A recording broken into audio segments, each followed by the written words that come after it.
Students, how are you?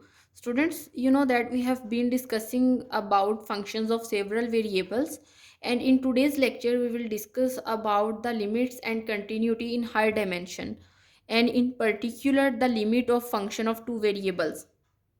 Now students, you know that when we discuss about a curve, for example, we have a two-dimensional and there is a curve, and when we discuss about the limit of this kind of curve, then we get a certain idea about approaching from one path or the existence of two-sided limits. Definitely we can approach from left or we can approach from right. Okay, but when we have two variables, means we come across a surface, means we go in 3D then. Okay, and then we can approach from infinite number of ways. For example, if there is a point in 3D, then definitely you can approach from x-axis from here, means you can, there are infinite number of points for approaching this particular point.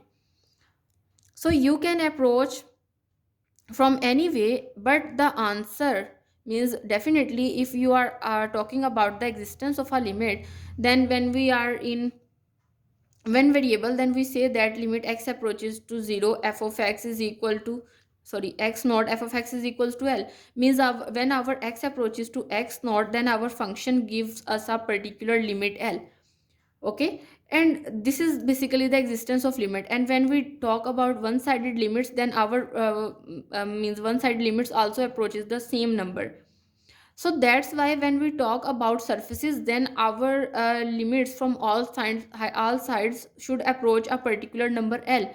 Then we say that our limit exists here. Okay, so basically the definition of limit of function of two variables is quite similar to that of function of one variable. Let me write here first. The definition says that, we say that a function, we have a function of the form f of x y, because we are dealing with a function of two variables. Okay, then if I write more in mathematical form, then our function approaches a number L as our xy approaches to x naught y naught. And what we write, and we write limit xy approaches to x naught y naught. Definitely when our limit approaches to this number, then our function f of xy approaches to a number L. Okay, and then we say that the limit of our function exists. But if we deal with the formal definition of this limit, then it will become, let me write here formal definition, but basically this is the informal definition. Then formal definition says that for every number epsilon is greater than 0, there exists a corresponding number delta is greater than 0, such that for all x y belongs to the domain of f, means definitely our x and y's belongs to the domain of our function. And then f of x y minus L is less than epsilon whenever 0 is less than square root of x minus x naught square plus y minus y naught square is less than delta. You can easily observe here that the informal definition of limit of function of two variables is quite similar to the function of one variable. Just the difference is that here we have a function involved f of x y. Okay, now the formal definition is also similar, means we select a particular number epsilon and then we exist a corresponding number delta, so that our this condition is satisfied. Now the definition of a limit says that the distance between f of xy and L, basically this will give us the distance between f of xy and L It says that becomes arbitrarily small, because we when we talk about epsilon, then it is a small number. Okay, means it is arbitrarily small when the distance between xy to x naught y naught. Now this is the distance between, this is the formula to find the distance now. Means write here x minus x naught square plus y minus y naught square, and then we take square root, then it would give us distance. Then it says that when our distance is made sufficiently small, means our distance is sufficiently small but not zero, and then we say that our limit exists. Now students, I am going to explain an example related to the limit of two variables, but I will not discuss example of formal definition. But in the coming lecture I will try my best to explain an example related to it, but our main concern here is to do the question related to this, because after that we have to talk about a lot of things, because here we couldn't say that our, if the limit, our limit from left side and right side exists, then limit exists, because there are certain cases when the limit does not exist even though the left and right side did limits exist. Okay, now let me explain an example. Now student, this is an example, and you can easily observe here that our function, basically this is our function f of xy is equal to x square minus xy over square root of x minus square root of y. Now while solving this kind of question, where we involve this kind of numerator or denominator, we will rationalize it. Means we will multiply and divide this function by changing the sign here plus.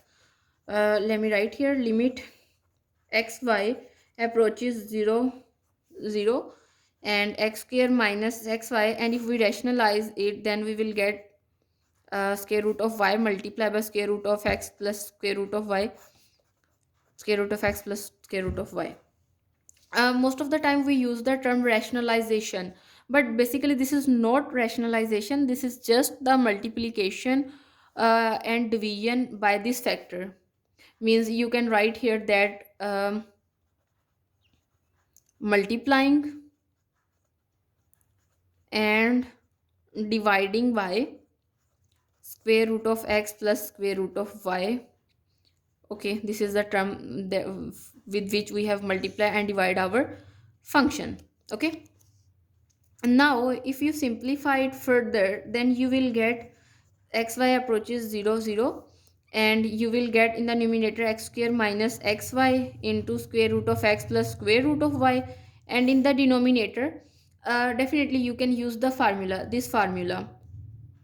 Means a square minus b square is equal to a minus b and a plus b, and if you consider here, obviously these two are multiplied together, and your a here is square root of x square root of y, and if you substitute the value here, then you would get x minus y. Okay, you have to use these two values here in this formula, then you will get your desired answer, means this answer, but this is not the final answer. Okay, now limit xy approaches 0 0, and you can take or plug out x as common, and what you will get, you will get here x into x minus y, and square root of x plus square root of y is divided by x minus y, and if you will cancel both of these factors with each other, then what you will get, you will get xy approaches 0 0 and x into square root of x plus square root of y, and if you substitute the value, then your answer would be 0. Now students, what's the reason of solving all the question in this way? The reason is this, that when you look at here, then you can easily observe, if you substitute 0 0 here, then our denominator and numerator becomes equal to 0, and we find no way to solve this kind of situation rather than, okay, we multiply and divide by this factor. Okay, that's why first of all you have to look at the question, the situation that is arising, and then you can multiply, divide, or you can simplify. Means you can use the way that is most easy or suitable depending upon your function. So that's why we have did our question in this way, and here our answer is 0. And we can cancel this factor. Just because the path x minus y is 0 means x is equal to y is not in the domain of our function. Okay, because this point is not included in our domain, means x minus y is equal to 0 implies x is equal to y, and this does not belongs to the domain of a function. That's why we could be able to cancel it out. Okay, now student, in today's lecture we have discussed about the limit of function of two variables, and in the next lecture we will discuss more examples related to it. In fact, much more examples, because the understanding of this concept is very important, and you have to grasp a little bit idea about certain things, that how you can do these kind of questions. So students, see you next time. Thank you so much.